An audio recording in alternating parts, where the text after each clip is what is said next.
how do you make someone want to listen to your song as opposed to somebody else's song? How do you make your song stand out from endless sound-alike tracks on endless playlists? Write a better song? Okay. This is my favorite quote about the music industry that was written in, well, let's see if you can guess the year it was written. It goes, "Everything we ever sing or whistle is the end result of a huge plot involving thousands of dollars and thousands of organized agents."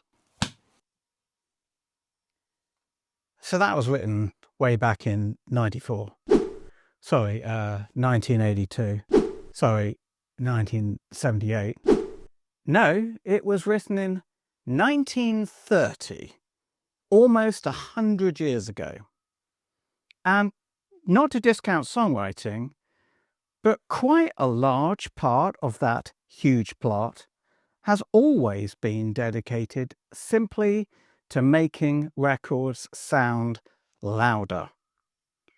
Record companies have been trying to do this ever since jukeboxes, to make their song jump out of the speaker and have as much impact as possible. But with vinyl records, there's a limit, a physical limit, to how loud you can go without the needle jumping out the groove. But when CDs came along in the early 80s, you could suddenly make records as loud as you liked, provided you never went over a digital ceiling. This was usually done using something called a limiter, which made the loudest bits quieter so the whole track could be turned up. What happened is a kind of loudness arms race known as the Loudness Wars, where new techniques were used to make records sound louder and louder and louder. And in 1994, a company called Waves released a software limiter called the L1 and later the L2. These had special tech that, for better or for worse, could make a song very loud indeed. Until Friday, September the 12th, 2008, when this record by Metallica was released. It's called Death Magnetic, and it had been limited so hard that it actually sounded distorted. In retrospect, that was peak loudness. But the Waves L2 plugin kept going strong, and as audio production went fully digital, remained unchanged apart from compatibility updates. And it's my oldest plugin. It's 24 years old. It's been on everything I do forever. But today, its successor, the L4, is released. That promises lots of new features, as well as a mode that lets you retain the classic L2 sound if you want it, allegedly. Maybe it's a sign that in the age of streaming, the loudness wars are finally over. Maybe songs don't need to be loud anymore. Oh, who am I kidding? So I used to have a little bit of a plugin habit. Turns out I've bought over 50 Waves plugins over the years at a cost of $1,900, not counting updates. Like a lot of people, it all went very wrong when I upgraded my computer, and those plugins promptly all stopped working with one of my DAWs. So for a while, I was only using what I classed as essential Waves plugins. And one of those was the Waves L2 Ultramaximizer, which, as it turns out, was the 13th Waves plugin I had ever bought. This is why you watch for fascinating facts like those. It cost me $39.99, plus compulsory compatibility updates that, I tried not to buy. You know the story. Then a couple of weeks ago, Waves asked me if I wanted to look at the new L4 Ultramaximizer. No strings attached. I don't have to make a video, and I don't have to say nice things. What a difference having a YouTube channel makes. Waves and I, we found now. Is the L4 any good? Can it replace my trusty L2? Can it replace my other main limiter? And what is limiting anyway? Okay, let's start with that. Okay, so I completely forgot to say that I think I'm going to be putting an affiliate link in the description, which then means that you can click that, you can try the L4. If you like the L4 and you buy the L4, apparently I get paid a tiny amount. I think I have to say this. Wave still doesn't know I'm making the video. They still don't know what's in the video. It's completely independent editorially, but there you go. Exciting times for me. Exciting times for me. So I think the easiest thing is if I just show you. So what I've got up here on my screen is a professional mix. So when I say professional mix, this was done by a Grammy-winning producer, and it's what's called a master mix. And as you can see, I've even called it master mix. It's a rock song, but it's not it hasn't been limited yet. And for the sake of all of this video, we're going to assume that there's nothing else that needs to be done to this apart from just limiting, that it's, you know, generally it kind of sounds good. So at the moment it sort of sounds like this.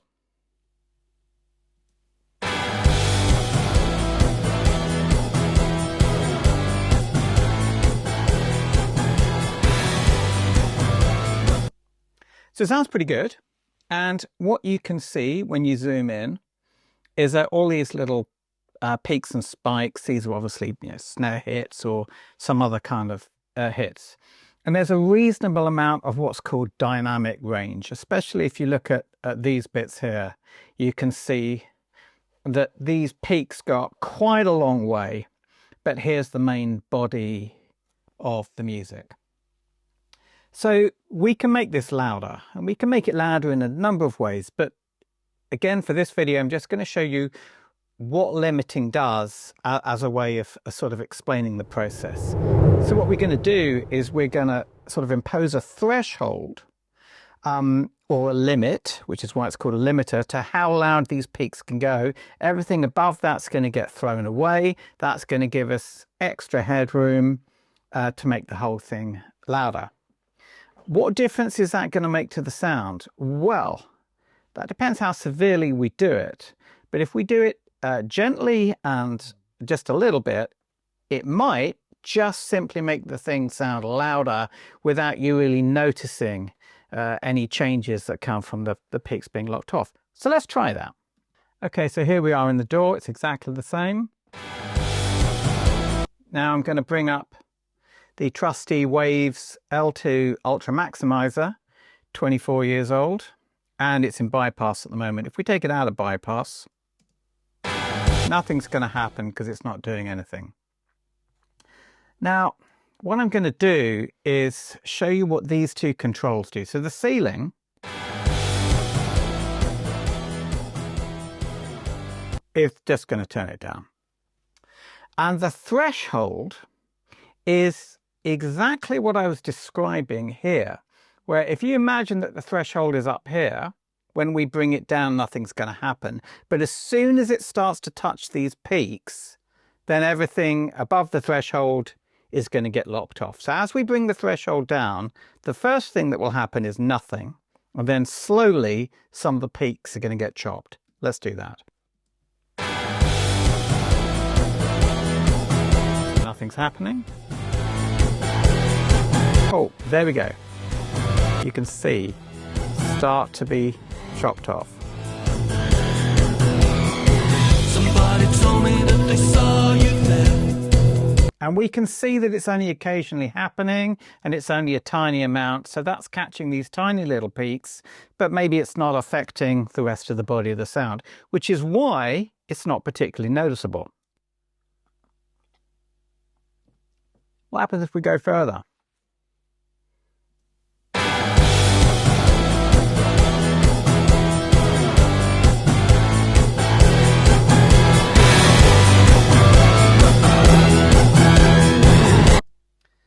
So I don't know if you can hear that on YouTube, but that is now sounding distorted, and I'm going to keep going.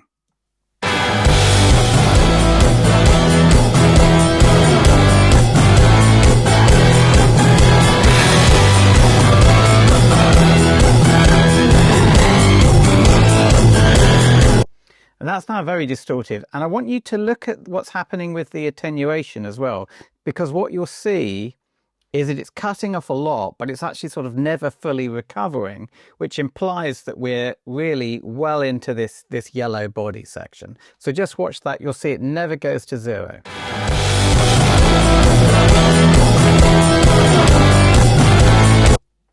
Now, why is it distorting? Lots of reasons. But the main reason is that the act of clamping down on the waveform and releasing is so aggressive in what it does to the sound that sort of turns waveforms into different waveforms. Like it sort of turns sine waves into square waves and all that kind of stuff. And that's why you get distortion. It's not necessarily because it's going over the 0 point into digital clipping. It certainly shouldn't be doing that. Now let's just double check that and see if we can get rid of some of the distortion simply by lowering the output ceiling.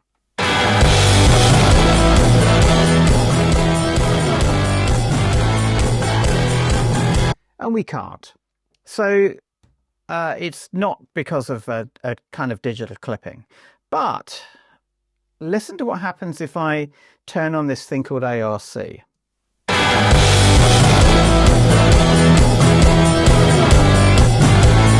Turn it off again.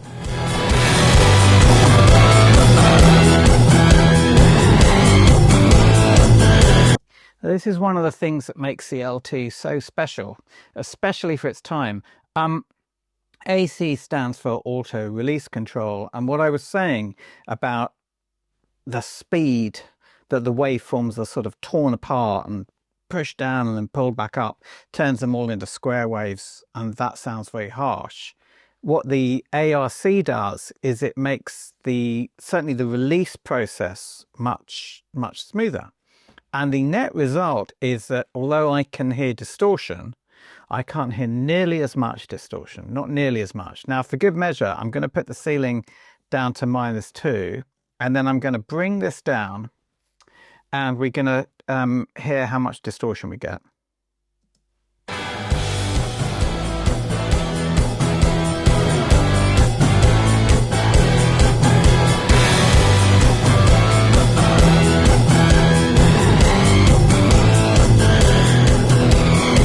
Somebody told me that they saw you there, taken in the dark.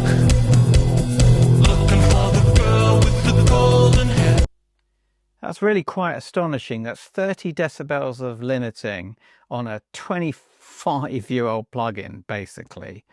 And it doesn't sound super clean, but it's not. It hasn't completely fallen apart. But there was something interesting that happened. I don't know if you noticed on the way down.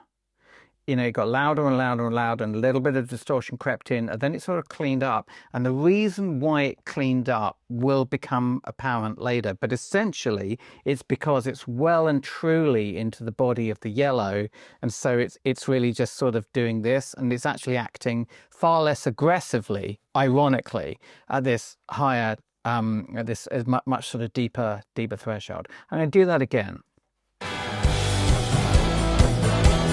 Okay, so it's going to get a bit louder.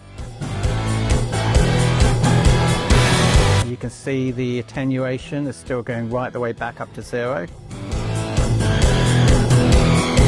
Somebody told me that they saw you. Still getting louder. I think that's where it gets the most dirty for me. Maybe more. The one that stole your heart. So, I mean, I would definitely not pass this. It's distorted, apart from the fact it's insane. And now it gets quieter again. And it's actually cleaner again near the bottom. So I should also say, by the way, that most limiting, you know, most professional limiting is actually much more like this. about that. Peaking about like that's how I limit using this plugin. I get about half a dB of limiting occasionally, so it's undetectable, but it really helps. Somebody told me that they saw you there. So you can see what limiting is supposed to do. Now, since this plugin was released, a lot of other limiters have come along with a lot more sort of fancy features. And I think, I hope I don't get into trouble for saying this, but really the leader at the moment and for a while has been a plugin made by FabFilter called the FabFilter Pro-L, and we're now in version 2. So let me load this up. This is another plugin that I bought with my own money. Now what we can see here is a much more complex display. So if I play it, I'll just check that everything's off. Yeah. We've now got a waveform that's going across in blue. That's kind of quite nice, isn't it? And then as I push effectively the threshold up, you'll start to see bits of limiting creeping in, and it'll actually tell you how much has been locked off. We've got, you know, some manual controls like how quickly it kicks in, the release time, where if you remember I was telling you with the Waves Pro L2, this auto release control is absolutely fundamental to, well, I'd say removing distortion, except to a certain extent distortion is an aesthetic choice, but I'm going to say making it sound how you want. The release control is one of the most fundamental parts of getting limiting right. But there are some other features we've got here. We've got this mysterious thing called style. We've got something called modern, aggressive, safe. Just remember those words for later. Modern, aggressive, safe. They may crop up.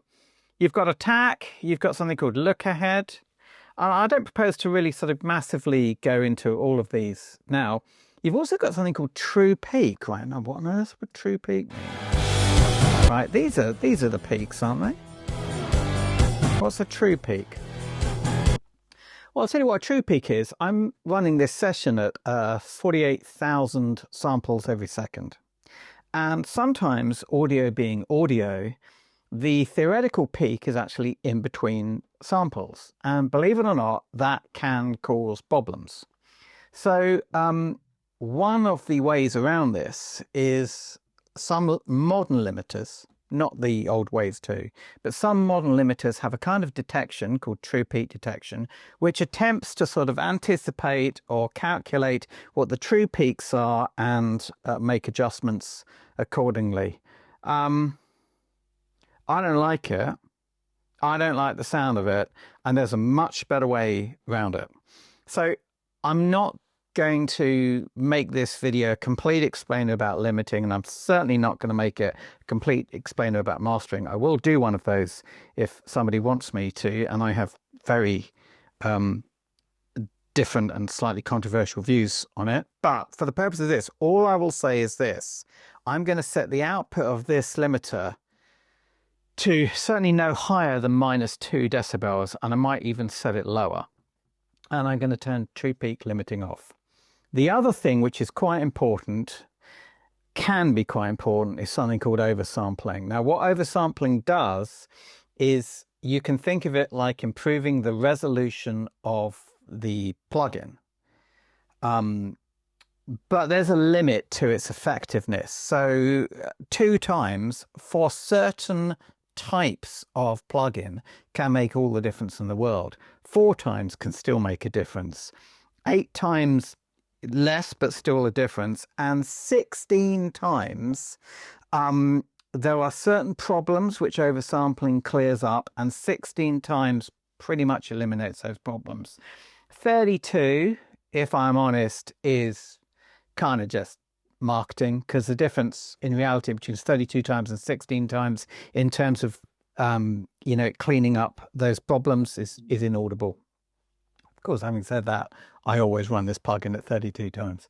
But nevertheless, oversampling can be important for certain types of plugins. Is it important for limiting?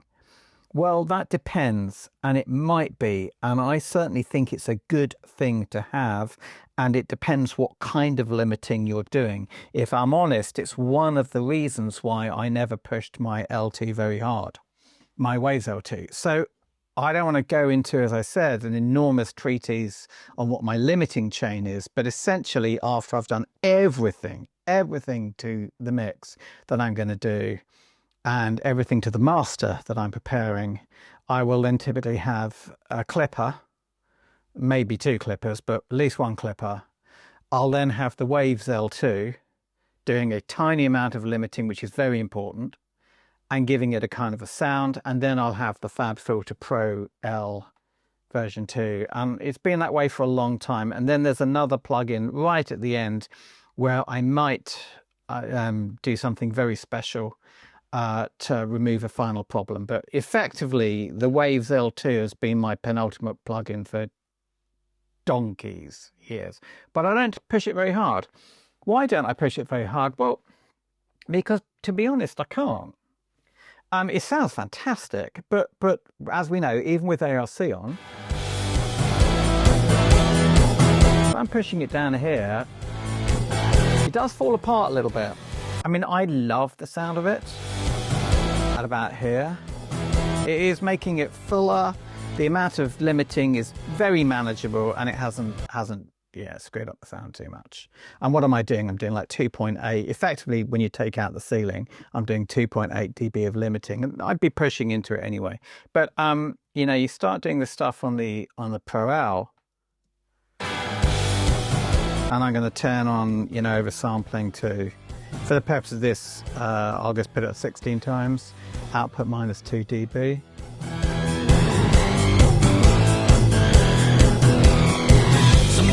And look at all the limiting that's going on here.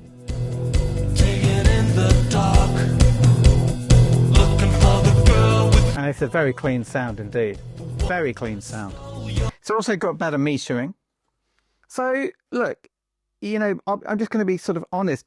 This is the one to beat. If you're looking at a final limiter, it's the FabFilter. And there are other limiters. The Oxford limiter is pretty good. I own that, but I don't use it. The Sonable one is okay. I know a lot of people like that. I own that. I don't use it. The Ozone, what's it called? The Maximizer is very good. That is a proper, the Ozone Maximizer is a sort of worthy contender to the Pro-L too, but I don't use it for various reasons. I prefer the sound of the Pro-L too, but there's nothing wrong with the Maximizer. You need to know how to use it, but there's nothing wrong with it. But to be honest, the Waves L2, although I love it and I use it, it's not in the same league. It's not in the same league as the Pro-L2. So now we come on to the L4. Let's have a look at the L4, shall we? Yeah, can I make this like, what is it, jumbo or something? Large? I don't know. Right, so let's have a look at the L4. Okay. So the first thing that you can notice is, well, the colours are different, right? But it looks a little bit like the L2, doesn't it? I mean, a little bit. Sort of vaguely. Just get that right. Looks a little bit like the L2. So that's quite nice for sort of like people like me that sort of like the L2, right? But there's another view. And the other view is this. Huh. You don't say. Because I think... Oh, look. This view looks a little bit like the FabFilter Pro-L2, doesn't it? Now, am I being mean? No. Look, it's even the same colour scheme, right? And, yeah, I mean, the interface is a little bit different, but...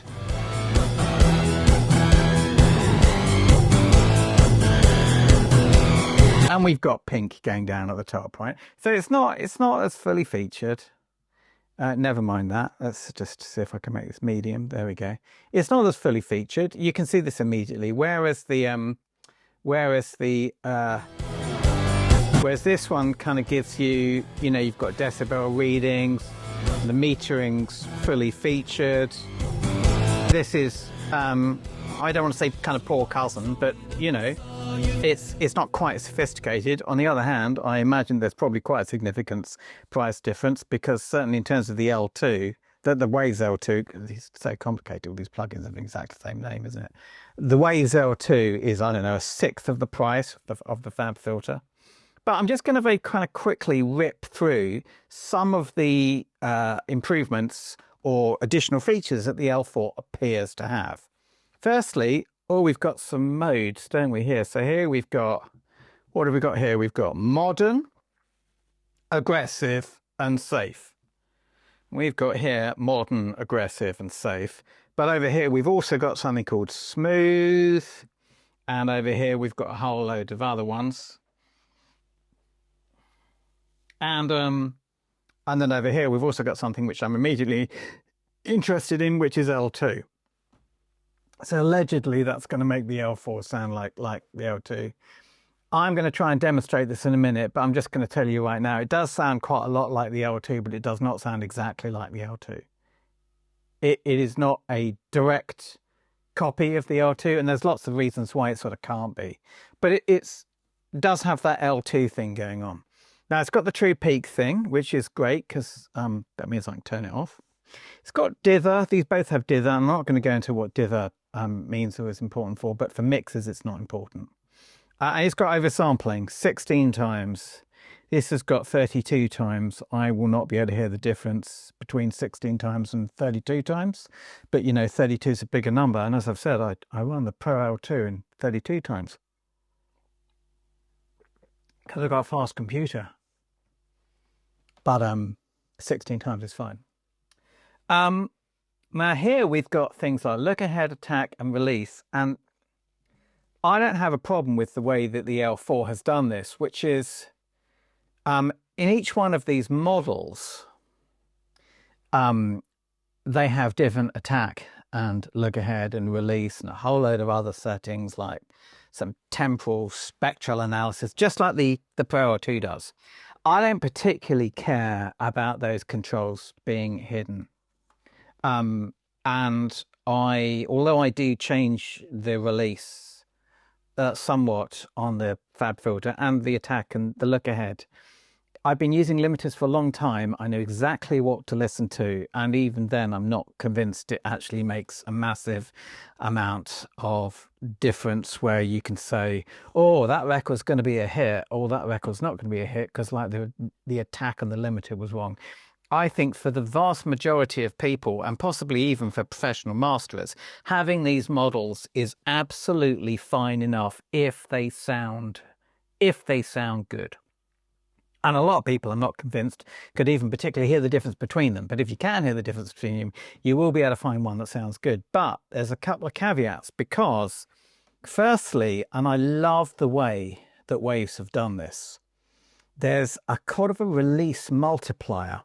So rather than it being a release in milliseconds, which is what you've got over here, which is okay, they've got this thing where it's sort of like, if I put it up to 3, let's say, what's that like? There you go, 3, roughly 3. That means that whatever the release is for this smooth model, I'm applying a factor of 3. And then that stays, that persists as I change model. It is very good, because one of the things to make limiting more aggressive is you shorten the release time. And one of the things to make it sound smoother is you lengthen the release time. And they're being able to cycle through the models and hear the slight differences in essentially tone is a very useful thing. That's great. The FabFilter does it in a different way. And most limiters do it in a different way, actually. They don't have it, or it's just a straightforward release parameter. I love the way that Waves have done this. The clipping thing is interesting, because clipping is very important in terms of a limiting chain. And I always do my clipping separately, because I'm not aware that any limiters have clippers in them. And apparently this one does. And the way it works, again, is like this. If you turn it all the way to the left, the clipping is off. If you turn it to 1, then it's what it is for the model. And I don't know, but it's entirely possible that for the L2, that means no clipping, because I don't think the L2 had any clipping. And then you can make it more aggressive. I'll tell you what I've been doing and what I recommend you do, which is either leave the clipping on 1, which is how it's designed for the model, or turn it off like that. But if you turn it off, you're probably going to want a clipper in front of the limiters, which is the subject for another video. And then we get a very simple stereo linking function. And I say very simple because FabFilter does it in a slightly more complicated way. But stereo linking is a sort of an old debate, and the question is this. You got a mix, it's got a left channel, it's got a right channel. Do you treat them as one when you're doing your dynamic processing, like compressing and limiting? Or do you treat them as two separate channels, okay? So the people that support treating them completely separately, essentially unlinking them from stereo, they say things like, look, if I've got a tom hit on the left, then why should my right channel that doesn't have the tom hit need to be sort of ducked just because something's going a bit wild on the other side? You know, as those sort of, you know, stereo channels have rights or something like that. The people on the other side of the argument say, well, here's one reason, because if you do that, then your kick drum and your snare drum and your vocal sort of leap about because you've compressed one side but not the other, so you get kind of stereo problems. This is all true. There are arguments on both sides. But I would say this, I think the most extreme example of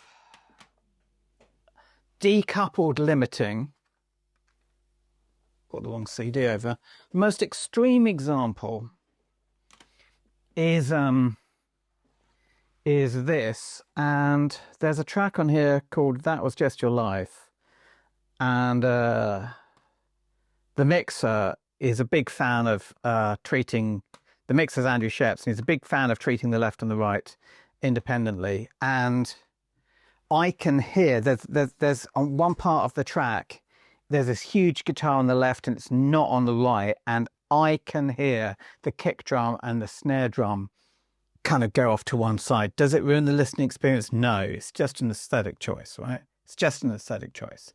And at the end of the day, forget the philosophical arguments.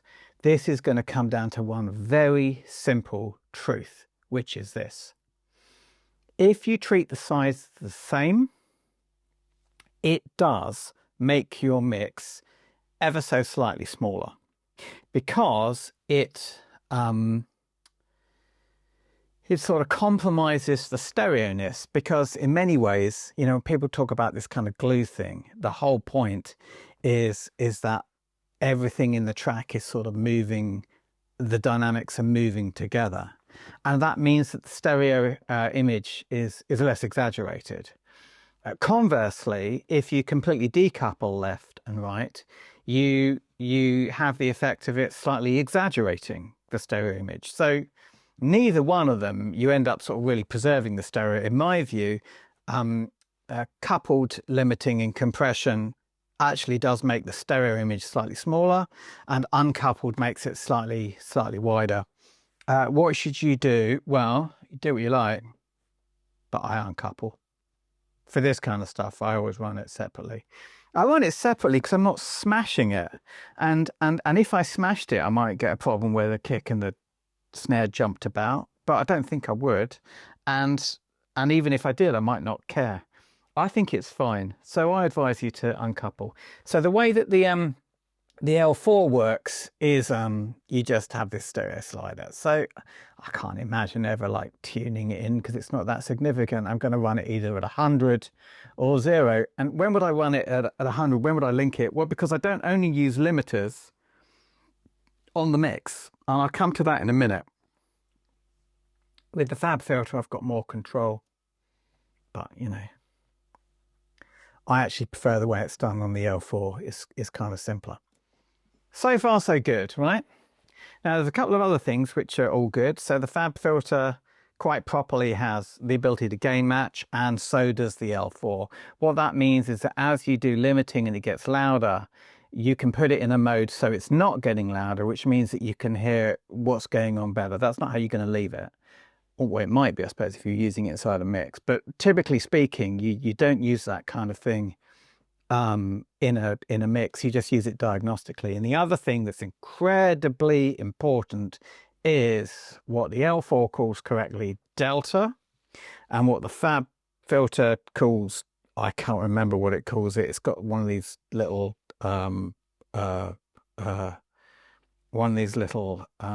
icons does this.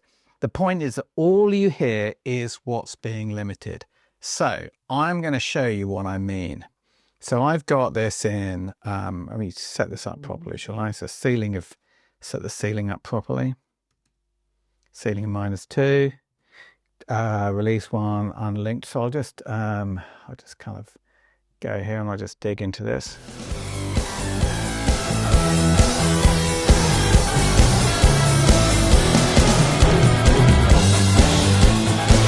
So by the way, we can already hear, and I knew this was going to be the case, but we can already hear that as you bring down the threshold, I'm not hearing the same distortion that I got from the L2.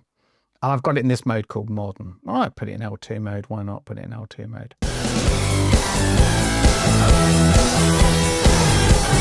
Okay. Now I'm going to turn on this delta. Now that's just the bits that have been essentially taken out. Well, not essentially.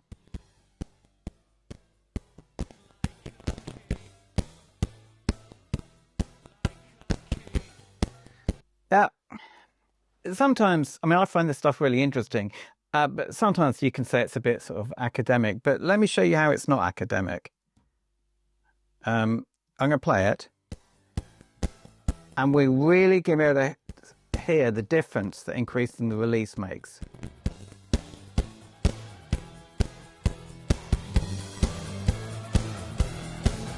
There you go. It's much smoother.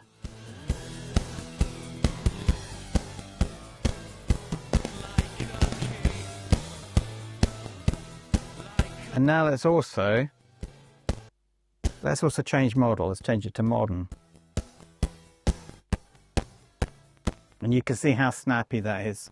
So we can immediately see that modern is a faster release than the L2 model. What about aggressive?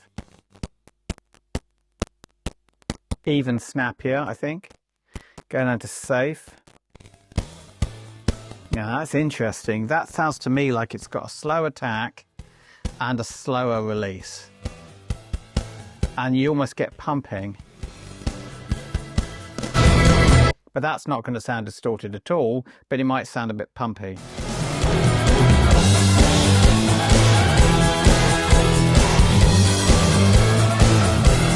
So this is good, and I'll also I'll put the gain match on so you can see what happens.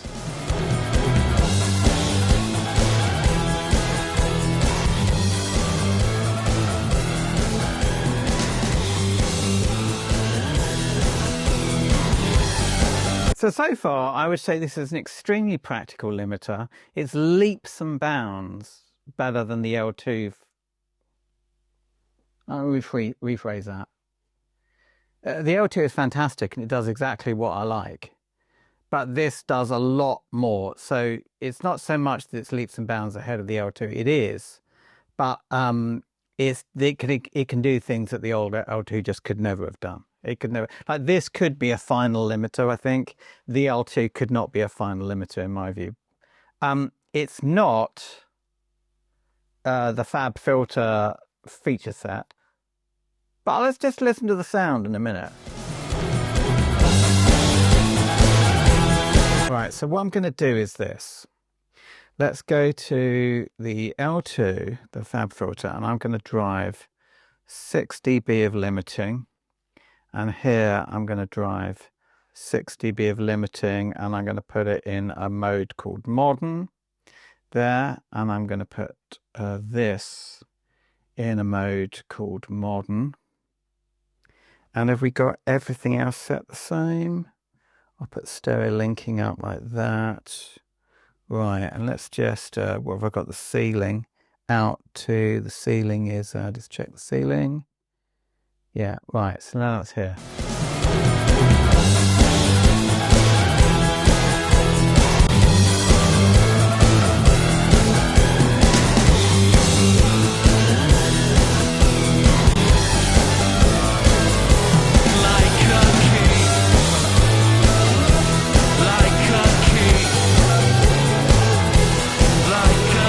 Well, the FabFilter sounds a bit smoother, but you can actually see though that it's got a longer release time. So let me now adjust for that.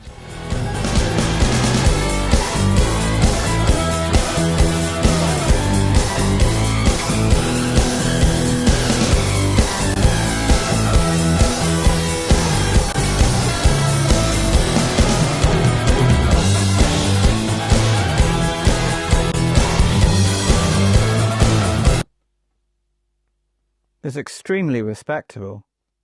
I mean, I'd need to listen a lot more carefully and probably in headphones, but I mean,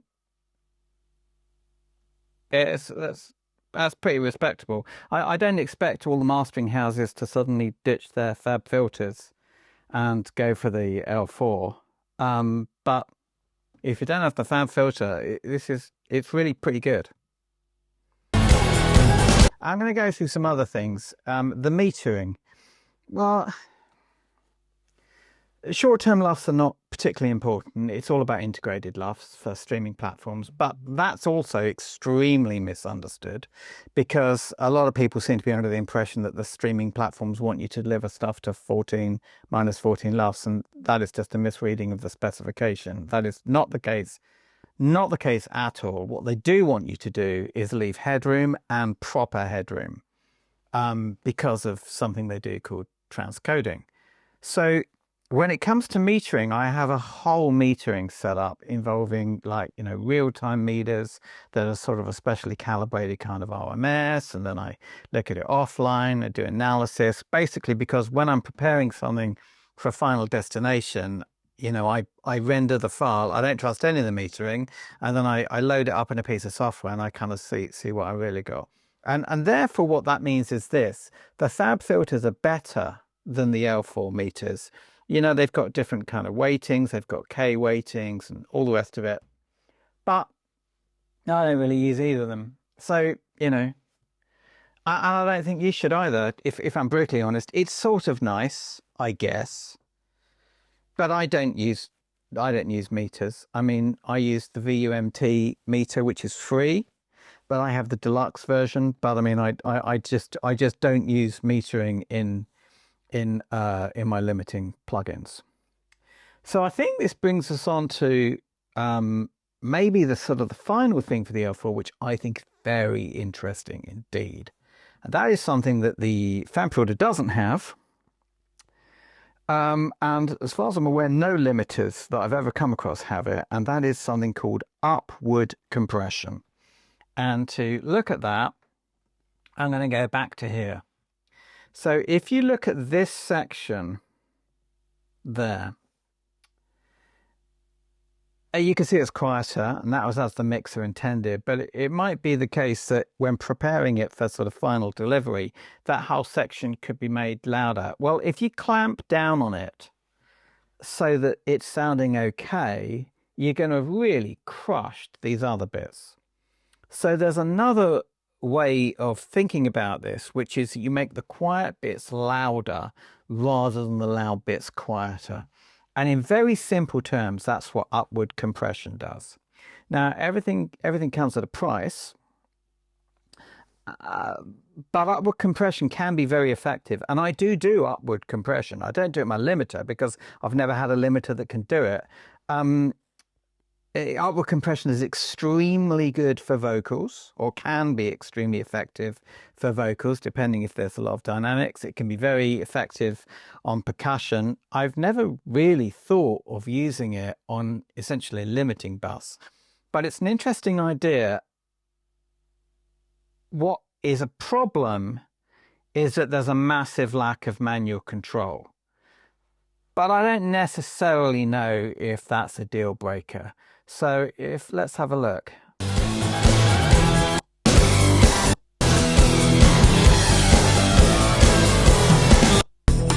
Tearing us up Right, look at this. Looking for the girl with the golden hair. So what that's doing is this. If I just reset this to -2. Tearing us apart. Looking for the girl with the golden hair. The one that broke my heart. And as the chorus kicks in, the upward compression more or less disappears. And in fact, I could probably even rig it. Tearing us apart. We've got a bit of upward compression, it's a couple of dB. The girl with the golden hair. The one that broke my heart. And now an inaudible amount of upward compression. Now this is actually quite an interesting effect. I think it's quite exotic. Again, I've never really heard it done on a mastering chain, but the L4 isn't only for mastering. But what it does mean, I think, is that I can take a slightly different approach to the limiting structure. Tearing us apart. Looking for the girl with the golden hair. The one. I can now just catch those peaks.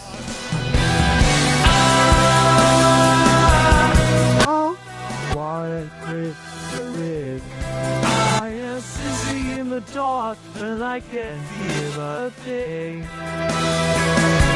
I am living in the past, living like a king. Like a king. Like a king. Like a king.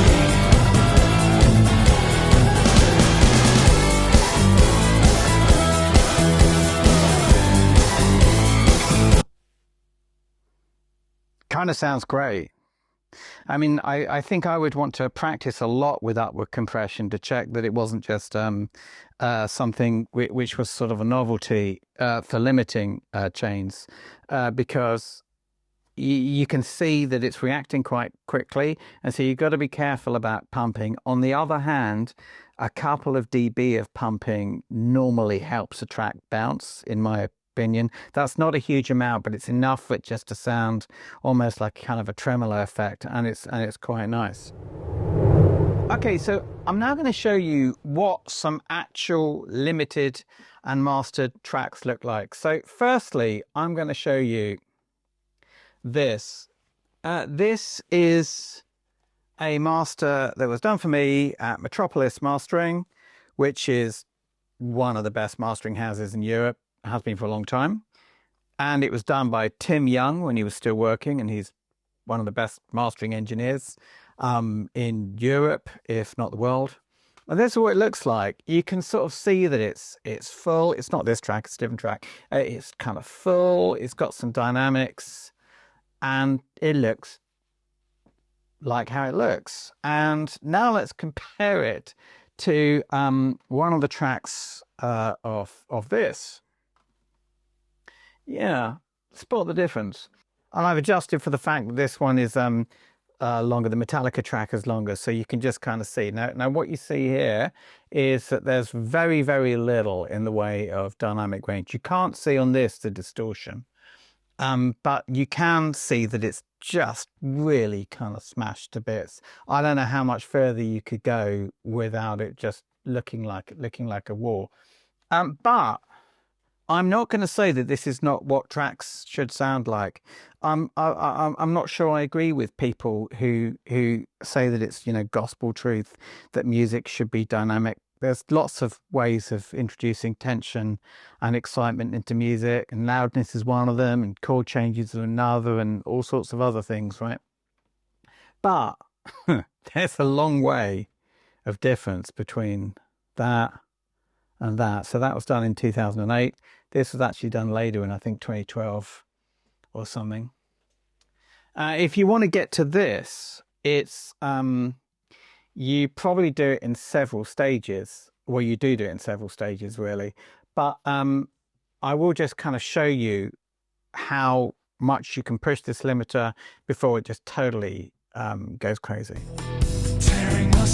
So firstly, I'm going to put a bigger ceiling in because I don't trust peak detection. us apart, looking for the girl with the golden hair, the one that broke my heart. I can hear the distortion. I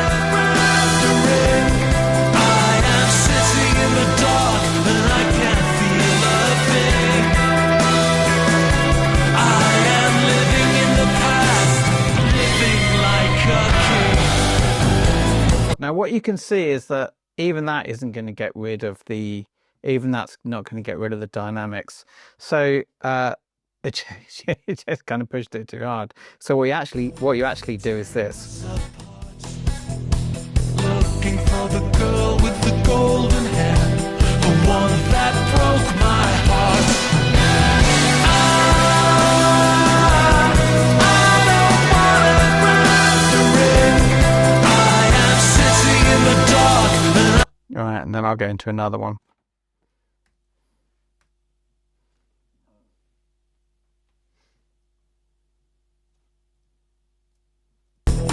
Tearing us apart, looking for the girl with the golden hair, the one that broke my heart. I don't wanna grab the ring. I am sitting in the dark and I can't feel a thing. I am living in the past. Right, now let's just see what that looks like in a third one, and now we should just be able to see it. Tearing us apart, looking for the girl with the golden hair, the one that broke my. So you can still see it. Tearing us apart, looking for the girl with the golden hair, the one that broke my heart. I don't wanna grab the ring. I am sitting in the dark and I can't feel a thing. I am living in the past, living like a king. Like a king. Like a king. Like a king. Oh my god, should we see what that looks like, just for fun?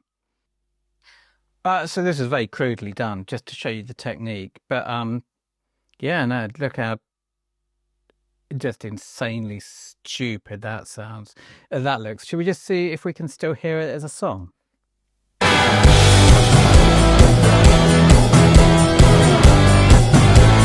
Yeah, and you can hear it's distorted. But if I really wanted to, Digging in the dark, looking for the.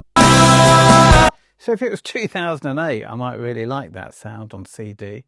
I mean, I'm not sure, but you can get these. You can get ridiculously loud masters if you understand how to cascade limiters and clippers. But don't do that, right? Let's check out what it sounds like on other stuff.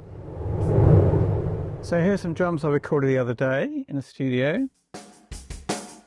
Kind of hear what they sound like. Now what I've got is I've got them sending to a parallel, and I've taken off the compression that I had on that, and instead I'm going to try using this. So this will be parallel compression. Right, let's have a go, shall we?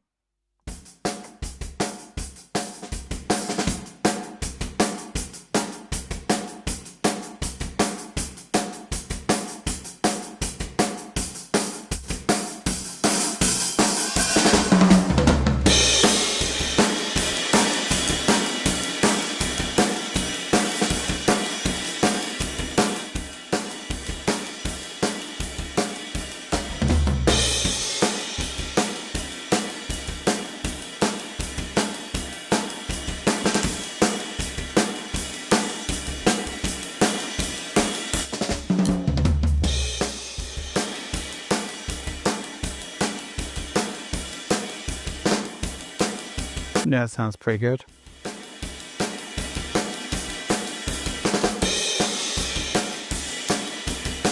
So what I look for in parallel compression is I look for the room sound to be brought out.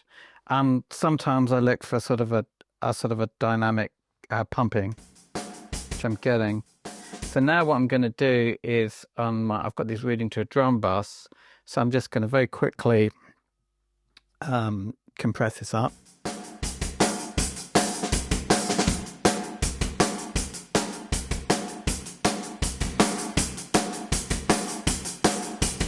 And then I'm going to add another L4 after it, but set it up differently.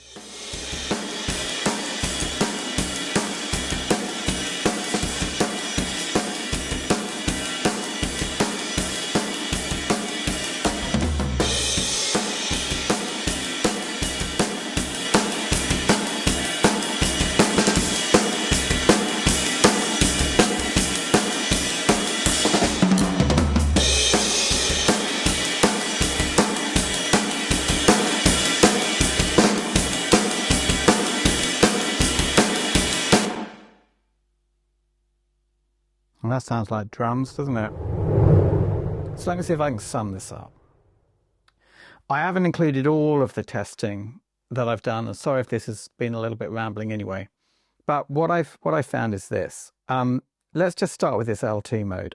I really like the Waves L2 Ultramaximizer. It does a small job in my limiting chain. It does it extremely well. And I also routinely put it on buses and channels, just again to stop things going over, to do a tiny little bit of limiting. I love the way it sounds. The L4 has an L2 mode, which we know. It sounds similar and it's got that L2 character to it. It's not exactly the same, and I've tested it. And if I didn't have the L2, I would use it, and I'm not even sure if I'd use it in L2 mode for those same things. But because I have the L2, I'm not sure that I'm going to swap away from the L2 to the L4 because there's sort of no need. Having said that, I can push this L4 a lot harder than I could ever push the L2. And there are lots of situations where it just isn't sort of really appropriate to use the FabFilter. I view the FabFilter as a sort of quite a fiddly precision tool that I use right at the end of my limiters chain. I know that some people do things like use it on vocal buses and, you know, drum buses. I don't, and I can't see myself doing it. I would and I will use the L4 on my drum bus in various ways, probably in addition to the other compression chains I have. I will also be using it as part of my vocal processing. I might also use it on my vocal bus. Now, I'm going to tell you how in all those cases I'm going to set it up. I will always have 16 times oversampling turned on. I will always have dither off, obviously, and true peak turned off. And I will typically have quite a reasonable ceiling. And that's maybe because I'm superstitious, but I get a bit nervous with limiters because the peak detection is sort of so problematic. For those kind of things, certainly on vocals, music, I will have long releases. But for drum buses, I think it sounds great with a long release. I think it sounds great with a mid release, and I think it sounds great with a short release. And the clipper is really good. The upward compression I find absolutely fascinating. I'm going to be doing more experimentation. I think it's really interesting to bring out sort of percussion on drum buses and to bring out the room. And as I say, I like my rooms to sort of bloom up like sort of an explosion of white noise. And this is very genre dependent, you know. Although even with something like jazz, actually upward compression can sound really good. So I don't know, upward compression is really nice. In a way I wish there were more controls, but you know, the only other upward compressors I've got are the Waves MV2, which is good. probably this is just a port of the MV2, but obviously with lots of oversampling. And then I've used the FabFilter Pro-MB, which you can use as a upwards compressor if you know what you're doing. But it's very fiddly. And so most of the time I just want to push up the floor, you know. without having to do fader rides all the time. So I like it. I'm just going to recap very quickly. I like the stereo linking. I love the way they've done the release as a ratio. I like the fact it's got a clipper. I like the modes. I don't care that there aren't more modes. And I actually like the way that attack and look ahead have been hidden between them. Being able to hear the delta is critical. Being able to gain match is incredibly useful. 16 times over sampling is more than enough. I haven't tested the dither yet. The metering is not as good as the FabFilter, but I don't care because I do completely different metering. The on-screen metering, I would definitely love more on-screen metering with the, the wave scrolling past. I'd love it to kind of show a little bit more about what was going on. I'd love to be able to zoom in, but you can't have everything, can you? But the ultimate test is, does it sound good? And I think it sounds good. On that note, thanks for watching. Oh, I've got an Instagram account. I think I've got like more than 26,000 YouTube subscribers. I think I've got 100 Instagram followers. So, you can be Instagram follower 101. It's at Distort the Preamp. Good times. See you next time.